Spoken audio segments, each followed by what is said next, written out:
Hello, everybody. This is your Fishers Health Department update for today. This is Monica Heltz, your Public Health Director. So a couple of things I wanted to cover today. One is our testing. We are still a little backed up. We're still waiting for results to come through from Chicago. They were sent to the Quest Lab in Chicago. For those of you tested the 20th and the 21st. So we're anxiously awaiting those. We continue to push to receive those results. What we're being told is that they're still caught up in that national backlog. As an offshoot of that national backlog, Riverview has stopped testing people who are not symptomatic. So I believe they are only testing people through their emergency department or through their urgent care if they're having a lot of symptoms. So not a good option, at least at this point in time. As a substitute. We are told that all of our current results are being processed in Indianapolis from our Fishers testing site. So we are expecting those to start turning around a lot more rapidly. We're told that starting this week, they have some new equipment that should help with processing those results quite quickly. So we will be anxiously awaiting this week to see if that in fact is true. As far as other things I wanted to cover, I wanted to talk about confidentiality a little bit. Occasionally we get some questions about, do you keep my information private? Why are you calling me? How do you know about me? And that kind of thing. So COVID, just like COVID, is one of many infectious diseases that the health departments are tasked with following up on. So this is not new to us as a health department, although it may be new to you.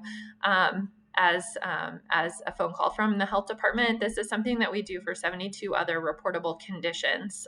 So examples of those other conditions might be chickenpox, pertussis, tuberculosis, and then all the STDs.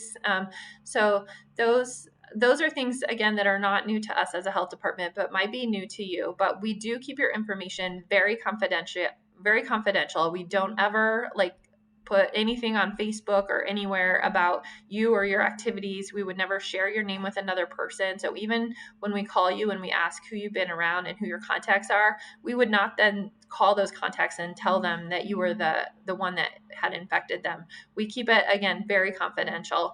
We would tell the contacts that we had been notified that there had been an exposure, but we don't tell them by whom. So just please know that we do take this very, very seriously. And it is very critical to us to maintain your privacy. Another thing I wanted to cover is I get some questions about schools and what's going to happen when they open. Again, the State Department of Health website has information. It's under the For the Public. And then there's a whole section on schools. If you really want the detailed information, they have some pretty good diagrams and things in there.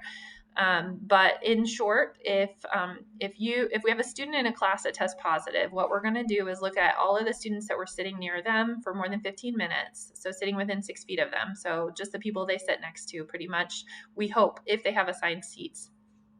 All of those identified students would be considered close contacts, and they would then need to quarantine for a full 2 weeks. If we have 2 students in a class that test positive, that's going to require the whole class to quarantine, unfortunately, and that's per the State Department of Health guidelines that they have set out for us.